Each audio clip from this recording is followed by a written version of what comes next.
श्री शिवाय नमस्तुभ्यम। आप सभी का मेरे चैनल में बहुत बहुत स्वागत है। दर्शकों, आज की इस वीडियो में हम बताने वाले हैं कि आपको देखो वास्तु शास्त्र के अनुसार आपको कौन सी ऐसी 5 जगह हैं जिन पर बिल्कुल कभी भी भूल कर भी जूते चप्पल नहीं ले जाने चाहिए, नहीं तो ये गरीबी का कारण बनता है। इससे दरिद्रता भी आती है, घर में कंगाली आना इससे निश्चित ही होता है।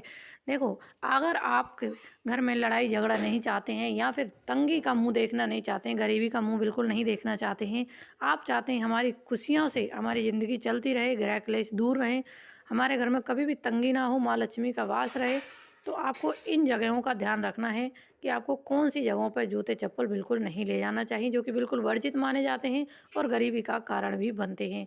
देखो, उससे पहले चैनल पर न्यू है, चैनल को सब्सक्राइब करें, साइड में ऑल को प्रेस कर लें हमारी इसी तरह की वीडियो प्राप्त करने के लिए।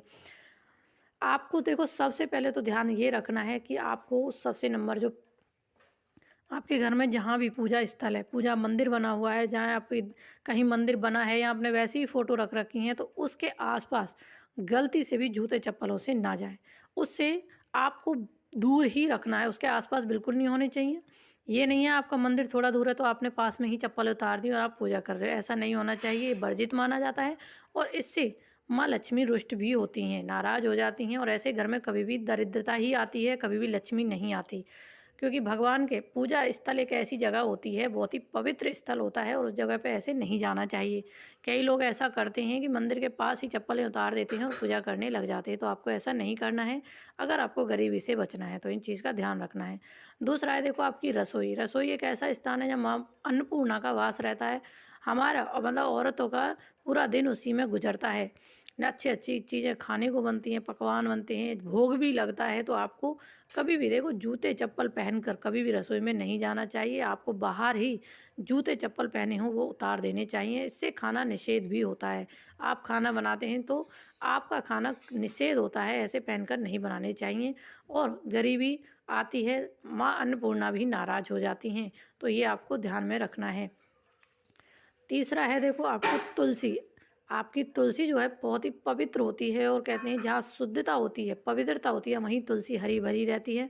कभी भी तुलसी माता ऐसे घरों में नहीं रुकती है जहाँ पे यहाँ पर कभी भी गंदगी रहती है, जूते चप्पलों से जाते हैं, कभी पूजा नहीं करते हैं उनकी, तो ऐसी जगह पे तुलसी कभी हरी भरी नहीं रहती है। हमेशा तुलसी ऐसी जगह पे सूख जाती है और गरीबी का कारण भी बनती है। ऐसी जगह पे आप ना करें ये गलती। चौथा है, देखो, आपका मुख्य दरवाज़ा। मुख्य दरवाज़ा बहुत ही पवित्र होता है, वहाँ से माँ लक्ष्मी जाती हैं, प्रवेश होता है, सभी आते जाते हैं। तो आपको क्या देखना है कि जूते चप्पल कई घरों में क्या होता है, उल्टे सीधे पड़े होते हैं। मुख्य दरवाजे पर उल्टे सीधे चप्पलें पड़ी रहेंगी, जूते पड़े रहेंगे, तो आपको ध्यान रखना है कि एक तो उल्टे नहीं पड़े होने चाहिए, दूसरा दरवाजे पर बिल्कुल नहीं पड़े होने चाहिए। एक ऐसा स्थान आप बनाइए, स्टैंड लगा लीजिए या कोने में कहीं ऐसी जगह रखिए जिससे स्थायी जगह पर वो रखे रहें, वहीं पर उतरें और वहीं पर उनको रखें। क्योंकि उल्टे सीधे दरवाजे पर पड़े होने से भी गरीबी आती है, दरिद्रता का नाश होता है और आपके घर में कंगाली आना निश्चित ही होता है। तो आपको दरवाजे पर कभी भी उल्टे सीधे जूते चप्पल नहीं रखने चाहिए और दरवाजे पर उतारने भी नहीं चाहिए। इन चीज़ों का आपको ध्यान में रखना है। मुख्य दरवाजे पर कभी भी झाड़ू उल्टी नहीं डालनी चाहिए और मुख्य दरवाजे पर झाड़ू रखनी ही नहीं चाहिए। इस बात का आपको ध्यान रखना है। झाड़ू को हमेशा छुपा करके रखें। कहीं भी बेड के नीचे, सोफ़े के नीचे आप झाड़ू को रख सकते हैं।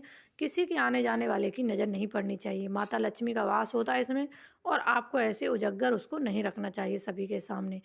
तो इस चीज़ों का आपको ध्यान में रखना है।